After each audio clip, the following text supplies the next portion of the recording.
everyone, Joe here from ActionX. Welcome to What's on the Tube, or welcome back. If this is your third Perry Mason Season 2 episode review, hope you're doing well, hope you're staying safe out there in the world. It's been a very long week for me. It feels like I haven't done this show in general in a while. I don't know why, because I recorded 2 live episodes last week, so I really don't know why I feel that. Maybe the last few days it felt really long. I almost forgot this today was Monday. That was the thing. I forgot, did I have anything to do tonight? Oh, right, Perry Mason. I forgot. I nearly forgot. Not that I say I'm not excited for the show. It's just that life gets pretty distracting sometimes, so I don't always quite remember. But this week I'm back in full swing. 2 rookies tomorrow night, and then after that, Walker later this week. So back to it, back to work. But yeah, so this week I'm Perry Mason. For me, personally, I think this is the best episode of Season 2 so far. I think this is the more streamlined. We're definitely building up the motivations for each of the respective characters, and definitely we're getting a really big understanding to what we're kind of aiming for with this season. Again, the last 2 weeks were more really setting up the pieces. Even last week's episode was a little bit more setup, because again, there was only so much you can fit in 1 hour, because episode 1 was we're coming back, we're back in this world, we're introducing these new characters, bringing back our old characters. Episode 2 was kind of we're really now laying down the mystery. What are the pieces here at play for sure? And now this episode, we're getting to the meat of things. And definitely, honestly, I was thrown for a little bit of a loop, so to speak, on just kind of, how they're seeding things, how they're kind of, setting things up, keeping us a little bit on our toes, because again, I really don't know, and they could do literally anything in this show, and I'd be surprised. But with that being said, again, I think this is the best episode of Season 2 so far. Only 3 episodes in. But yeah, let's see how it goes. So let's go through the Butcher Recap and talk about this week's episode of Perry Mason.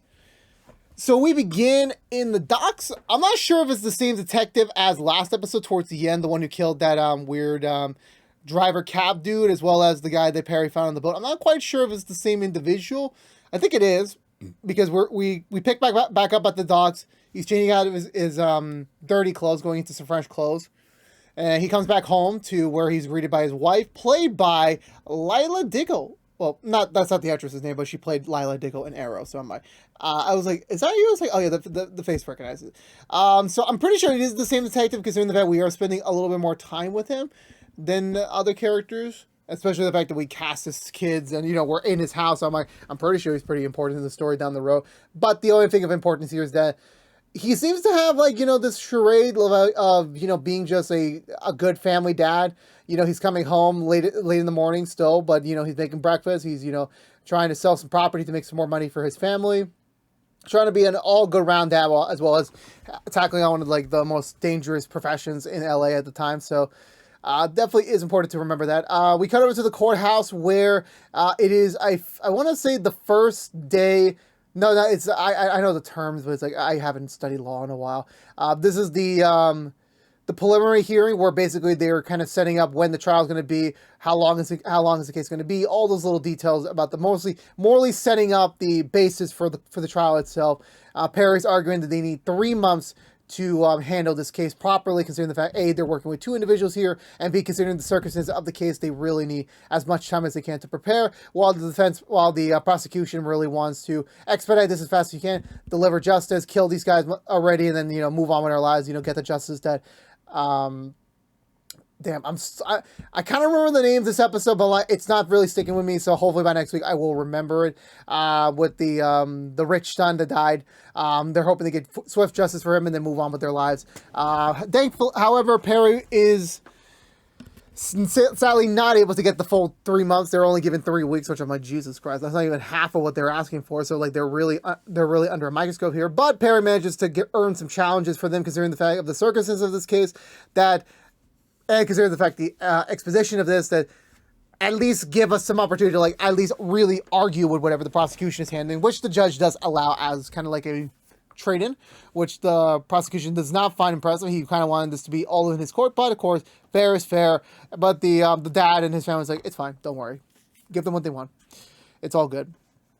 We head outside. There, obviously, the usual media coverage. Perry declines the statement, saying that it's too early in the case. We want to respect the evidence that we have, and we want to save everything what we have for trial. But the prosecution is like, nope, I'm ready to discuss everything. Let's talk about this. Let's talk about that. I'm like, Jesus Christ, this man has no real sense of compassion here over here. I want to say, yeah, we get a lot to digest this week. I'm starting to fade on like where exactly we were. I want to say after this moment, there's just so much. There's just so much. I'll go for the ones I remember before we get to the end, to the latter half of the episode. Drake is still now conducting the private investigation for Perry, for the brothers. For his first, first things first. I think what he does is he needs to. Damn, I really forgot. Damn, like the second half was so strong, and I completely forgot about the first half. Like, I forgot the order of events that occurred. Really. So I think the first Drake scene I remember is like Drake's at home. He's kind of relaxing with his family and his brother's family, kind of just getting ready for dinner. Drake's brother is playing some very loud radio, kind of inappropriate considering the fact there are children around. He tells him to turn it off.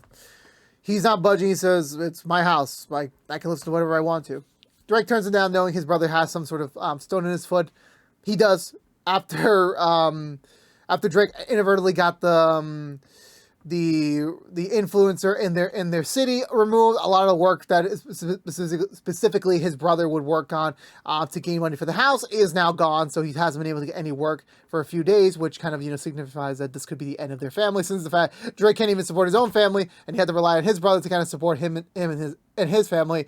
Now that income's gone, it definitely does lead to a little bit of a doom and gloom for the Drake family going forward. But right now, he's kind of just lamenting the fact that, again, he is responsible for this, and that he kind of screwed himself in the pooch right here for that moment. I want to say after that, we get a scene back at the law firm where Perry, Della, and damn, I just said his name, Drake, are kind of like trying to figure out what is going to be their story, like what is going to be like what they're going to try and convince to the jury. They're going with the notion that this other individual, this other rich dude, who was involved in the other the rich son's exploits with the ship. Could have a good motivation for murder, since like technically he does own only half the ship, but the other guy owns the other half. So him being killed will allow him to take over and fully do whatever he wants with it, whether it's profitable or not. That does seem to be a goodish idea for murder. But Della's like, yeah, that's literally the weakest thing you can come up with. Like, yeah, the prosecution's gonna tear this apart in one day. Like, we need to come up with something better. And we actually do need to do something that can actually build a strong foundation here. However, Perry gets a call from his ex-wife saying that she's about to work a night shift for a rare time, and that someone needs to take care of their son. So since they're kind of nearby in LA, that's confirming that, yeah, they did officially move to LA for, I forgot what reason they did. So I want to say maybe Perry convinced them to like at least move close enough so that Perry could be a little bit more involved in his son's life. I want to say that's my hypothetical case. I didn't really flat out say, but that's just my educated guess on the matter. We eventually do get picked up with Drake heading over to the town that the brothers live in with one of their wives and their mom. When he gets there, he hears some gunshots in the distance. He finds two kids playing with a gun, but they're kind of like, he's kind of sus about, like, hey, why are you holding a gun? You're only kids. And like, don't worry, we're just renting it. I'm like, what kind of place rents out guns to little kids? Thinking that like this could be something related to the brothers, he kind of bribes them to kind of give the location of the local gun vendor for this little small town. The kids point him out, and Drake goes inside acting like he's gonna buy guns, which he does. He buys a 5 set of pistols for research purposes, which actually was the case. It was research purposes. Della decides to stay behind at the law firm to go and begin really kind of like hammering out the details for their case. The woman that she's been seeing kind of, on and off a little bit in the recent weeks, shows up kind of like, what, I'm working alone, you're working alone, why don't we just work on our stuff together?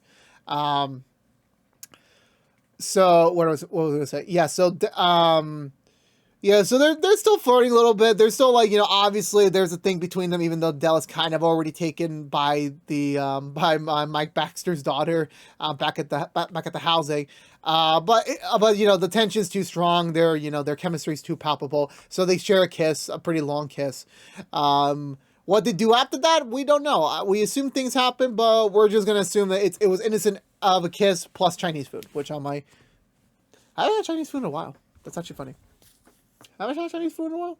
Well, I have had authentic Asian food, but I haven't had like traditional takeout in a while. So maybe someday this weekend. Where was that? Where was that? Yeah. So Perry's back at home. He's kind of like mending his house a little bit to make it more kid friendly for his son. This is the first time they're going to be spending a night together since ever. They show up. The son's a little bit, cautious because again, he knows his father, but he hasn't really spent any actual time with his father, and he's still a little bit shy, a little bit. And Perry's trying to like ease him into it. It's not really working. He pulls his ex-wife aside, trying to like get the lay of the ground. Like, is this the right move? Is this the right call? And she's like, yeah, we moved to LA for this reason, for him to spend more time with you. Here's an opportunity to do that. So eventually she leaves, and immediately he decides to bribe his son, like, hey, I got you this fancy electric train unit, which I'm like, bruh, you work at a law firm that is still technically in development. It's not really lucrative, so I'm like, and are you really sure you really want to be spending your limited income on an electronic train set? I mean, I get, it's your son, I get that, but you gotta live too. You gotta live with them. Like, you gotta live too. You gotta pay your rent, pay your grocery, buy more beans, or whatever the sort. We cut to later that night. He's still working on homework. Perry's working on the case.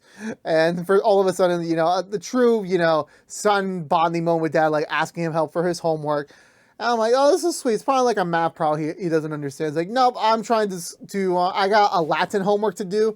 And he's trying to, come up with the correct conjunction for the sentence. And even I'm like, yeah, if this was my son asking me this, I'm like, ask your mother. Because I really don't know shit. Perry's only answer, like, you know what? Let's go see a movie. And they go to see King Kong. Classic treat. Also, I can just see in the little kid's eyes is like, this is not what I wanted to see. I'm officially scarred for life. Which I'm like, great job, Perry. Father of the year over here, ladies and gentlemen. So Drake goes to test out the guns in a nearby wood. He also grabs a bunch of phone books from a hotel, I want to believe, and like basically bathes them in water. Kind of create the substance of, an authentic human flesh, I guess, because I guess we're made out of wet paper in Drake's mind, so to speak. So Drake goes into the middle of the woods. He goes to test out the guns, all 5 of them, and he finds one that is an exact match to the bullet used to kill the rich son. Knowing that shit, the brothers were there, they lived there, meaning that they could potentially be involved in getting these guns, meaning that the kind of like their innocent story of like not having these guns could technically put them in a very difficult position. Speaking of the brothers, they're back in the holding cell where it's lunchtime. Everyone's getting their meal, a piece of bread, maybe some eggs, some gray slop as usual. Yeah, they're still not the most popular people at this jail, so everyone hates them. Everyone's bullying them for every reason under the sun. However, when they're about to sit down and enjoy their meal, for some reason, these two got the only beds, the only sustainable bed source in the entire jail cell. They're about to start eating their meals, but the brother notices a shard of glass in his food, meaning that meaning that someone on the outside is trying to kill them, even with food. Which I'm like, Jesus Christ, the man trying to join some food here. Distraught and distasteful, they decide to like throw away their food and decide not to enjoy their food. I remember, I'm out of order here because there was a previous night scene with Perry as he's looking for Emily's postcards again, once again, haunted by the fact that he kind of failed her in a way. So under his unwillingness to sleep, Perry heads over back to the to jail, where he kind of allows the brothers to like kind of get some a little bit of bonding time with them, similar to one he had with Emily, like trying to understand him a little bit more, understand their likes, their interests, kind of like get more of their character to kind of help him when it comes to him preparing his defense for them when they're in court. Even Perry's nice enough to give the younger brother a sketchbook and some pencils so he can really pass the time. And he talks to him a little bit about of just how's been the inside going. They tell him like, yeah, we found glass in our food, so like we know someone is trying to kill us. Perry tells him that he'll go talk to the judge in the morning, see if he can like get some sort of like order protection for them, even within the confines of the prison. He also tells them that there is a new piece of evidence that has been submitted that apparently has one of the brothers' fingerprints on the car. They both deny, since, like, again, they were nowhere near the car. They didn't even know the car was, even there in the first place. So, how did those fingerprints end on the car? They don't really know. They don't believe it. And Perry's like, I'm just asking a question. Don't worry about it. Meanwhile, the boys do get transferred over to an official prison cell, since they're going to be held there for a while. They're going to stay at the jail cell, and it was actually this is like a nice little bonding scene, a little understanding of the characters of the brothers. Because again, the way that the story really has been formulated out this year. We didn't really get a moment with them before, or any sustainable time with them outside of the trial and just their fellow family members supporting them. We didn't really we haven't really gotten to a scene until this episode where we got to see the brothers like actually just being brothers, showing their connection, and they're very as any other brothers would be, like they love to tease each other, they love to joke around with each other, but they're family. They're playing a little game of rock throw, where like one has to throw the rock perfectly at a piece of paper, and it's fun, good banter, just to kill the time, keep the morale alive, because again they're still stuck in this prison cell for little to no progress for the next 3 weeks, so they gotta really like survive, try to keep the pace here. I want to say, yeah, so after that, eventually I cut back over to Perry and his son, where, so the next day, Perry, drops his son off at school, but the son, like, could not sleep the last night at all, because he got scared with King Kong and everything, so Perry goes to talk to his teacher, about it, just, like, making sure, like, hey, look, I'm sorry, it was my first time since the divorce to have him for a night, so I was just trying to be a cool, fun dad. I went to go see him a movie, he didn't finish his homework on time. I'm sorry, like, put it on me. It's not him. And honestly, I get a little bit of a romantic vibe between, I don't know why, maybe I'm just at that stage where, like, I'm giving everyone that has, like, a one-on-one scene a romantic vibe. I'm not really sure, but, I don't know, like, it seems like she's kind of, like, vibing a little bit off Perry a little bit, just based on, like, the movie and, like, joking around with him a little bit. I could be reading too much to things, because she deals with a lot of other parents, so this is probably nothing special. He also tells her that, like, yeah, I'm divorced from, the mother, so, that's why it's kind of like, we're just trying to keep it on the down low, so no one, like, really bullies him about it, no one really, like, makes fun of him, or anything, so, honestly, again, like, being a wise, smart dad, so she agrees, she allows him, and, like, the only punishment is that, yeah, I'll just make sure, like, I'll give him the assignment tonight, so he'll have to finish it, so don't worry about this, it's a one-time thing. I want to say after that, Delith wakes up the next morning, she finds a little pamphlet with, I think, the event she attended to in episode 2, with that manufacturer, like, that made the speech and everything, that she had that small scene with, who knew the rich family in question for the season. So her parents decided to go pay a little bit of a visit to her. She's a very fitness freak, so, like, I respect that, where she's just trying to stay in shape, stay as movable as she can be. And, it's a very nice conversation at first, just, like, talking about her relationship with the family, and, like, how does she really know them? And she's like, yeah, I used to teach the son that died, like, piano, and he wasn't the best at it, among other things. So she was obviously aware that he also had a lot of shortcomings when it comes to, like, him launching his own standalone business. Even she admits, like, one point a few years ago, when he was trying to fund the stadium and the banks all shut down and there was no money there, he begged her to, like, take over the project with the funding, but she said no, because she knew that A, he was trying to go behind his father with the funding, and B, she did not want to get involved in that money pit right now, so she declined the offer. Perry says a bad word, where he accidentally mentions a name, which he does not find kind to, because she said, oh, that's all gossip, and I can't believe you are actually stooping to that level. I don't really understand the context of it. All Perry says is, like, oh, I found that name in his wallet, so maybe that has something to do with, what's going on, but they don't get any answers from it, and they're asked nicely to leave the premises, which they do. Perry goes to a senior retirement home for some reason to visit a woman there. I'm not quite really sure what the context is for this scene, to be honest with you. Maybe I missed something in the recap of the episode. But Perry goes to visit her, taking pictures of her room. She's a little bit comatose, meaning that she is awake, she is available, but mentally she's not reacting. So Perry goes in, takes a few pictures, gets nearly caught by the orderly and the lady. He goes out, takes a picture of the lady herself, eventually gets run into by the nurse and has to leave, but he does manage to get some sort of evidence out of it. I want to say after that we get a scene at the oil slick where the dad, the rich guy's dad, is kind of conducting business as normal, kind of running the oil wells, knowing that there's about to be a big boom in business, so they want to get ready with like the supply to meet the demand.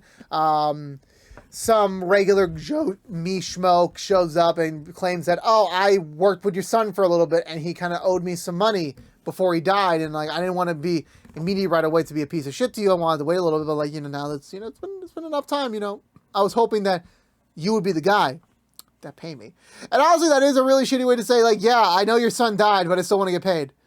Honestly, like, I'm gonna go a little bit of attention. I don't really do this on Perry Mason, but I'm like, this kind of triggered something in me because me and my dad, we have this relationship where like my dad's kind of morbid sometimes, where he talks about like, oh, Jessica, if this happens, don't do this or do this, just to be prepared. One of the things that he mentioned was that, yeah, if he was to pass, well, when he does pass, I'm trying not to be morbid right now, where certain expenditures that he made on his own, like, I don't have to pay for them because, again, I didn't sign the agreement. I didn't make that deal, meaning I am not held liable to make this payment because I'm not the one who made it. I'm not going to sacrifice my limited amount of dollars to go pay this one thing. I'm sorry, you're not going to get your money back, but there's nothing I can really do. And sometimes there is an agreement, there is no agreement. So I'm like, yeah, how can you prove that, I owe you money or supposedly I need to pay you? Like, I don't have to pay you shit. And he's like, oh yeah, sure, you know what? I'm a businessman. I understand all debts have to be paid no matter what, but he gets a little bit anxious since he knows Perry and Della and, everyone around them are currently looking into, as an angle for their case, on his son's, businesses failed or not, and all the venues he took. And he's like, okay, I'll give you the money, but you have to make sure you don't say shit to anyone that asks you any questions about my son. Do not. He said, of course. But like, he obviously takes him down a little bit, like saying that, but you've been like messaging me, you've been calling my office to try and get this money. So it seems like you're just always anxious to get something out of it. So I need to make sure no matter what is being offered to you, you are not saying shit about my son. He even goes as far as like to put him on a wheel, not like a wheel, like an actual wheel, like his whole body, but like he puts him on like one of those the gear mechanisms that's like hot as hell, and he burns some of his face off just to teach him a lesson. He even just throws the money on him, like, take your money and go. I'll never see you again. Which I'm like, yeah, this guy is kind of like a piece of work. He really is a piece of work.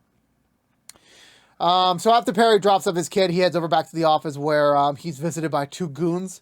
The goons take him over to a horse track event where the father we just saw previously is there. He's going to talk to Perry about like, yeah, look, why are you doing this? He's also trying to play a little bit of a bonding moment. Like, yeah, your family ran a business too. Like, I'm a businessman too. You come from a business. We both come from business family, so we understand each other to a T. But I'm not going to ask you, why are you looking into my son's businesses? This is kind of like a little disrespectful right now. Especially, he's dead. I'm trying to be mourning, and you are digging up my son's mistakes, trying to tarnish his legacy just to prove two random schmoes that they're innocent. What are you doing here? And Perry's like, I just like stacked odds. Like, I want to bring justice to them. Like, if they say they didn't do it, I'm gonna prove that they didn't do it. I'm just doing my job. And he's like, should have stuck to your niche business. Should have stuck to it. Because, like, now I'm gonna give you a chance. He's giving him a chance that, hey, you can back out now. You can still do your little case, but do not look into my son's dealings. Do not look into his business. Like, I will find out if you are. And if you will, I will drag your name into the mud. And Perry does not back down from him. He says, I will do what I can to solve this case, to prove them innocent, no matter what. So kind of like a little bit like a warning to him too, like, a declaration of war, like, the truth will come out eventually. And, however that process might take. So after that, we get into, so we're back at the law firm. Della's still working on the case itself. And Perry comes back in with some things in his hand, fresh off the meeting, and he drops them on Della's on Della's table, showing her that, like, the postcards that Emily's been sending her, the official declaration of death from the mortician. And she's like, obviously her first question is like, why wasn't I known about it? How long did you know about this? And Perry said a few months. And Della's like, why didn't you tell me about this earlier? Because this kind of involved me as well. And Perry's like, I didn't know how I was supposed to react to it, let alone how I was supposed to tell this information to you or to anyone else. Because yeah, for him, he's still flabbergasted the fact of, obviously he managed to have Emily a life outside of prisons. Like she never had to go behind bars, but now her demons caught up to her, and instead of contacting her shrink or someone that like really knows how to help her, she contacts her lawyer who doesn't really know anything about this field. And I guess that she just needed someone to talk to. She needed someone to communicate, to get her, to have someone like hear what she has to say, if that makes sense. And she chose him. And the fact that Della is kind of hurt by this, like, the fact that, this was their first case together. And yeah, the outcome of this sucks. But Perry should have told her at the moment, because like they're partners. They're supposed to be together. They're supposed to work together no matter what the issue is or the circumstances are. And Perry says, I know now, I'm sorry. And, they kind of leave it in like that weird, awkward, like, she's not running out on him. She's not walking away, but she's not entirely happy with him. So we leave that there for now. Drake goes back to the town where the brothers live with their family. He goes to visit the gun seller again. This time asking him about like, yeah, did you rent or sell your guns to these brothers? He pulls out a gun, but Drake pulls out two of his guns, the guns he just bought from the guy. It's like, this confirms it. This is all I need to know. We could drop these guns and walk away, which thankfully he do. But Drake is now kind of, angered by the fact that there is now crucial evidence that are supporting the brothers being guilty by there being some sort of confirmation. Like, yeah, they had possession of the same gun that killed the rich son. Which I'm like, okay, that's going to be wonderful for them. And Drake is obviously going to have a hell of a time to tell Perry the good news. But we don't know entirely what happens next or the reaction, because that was it for this week's episode of Perry Mason.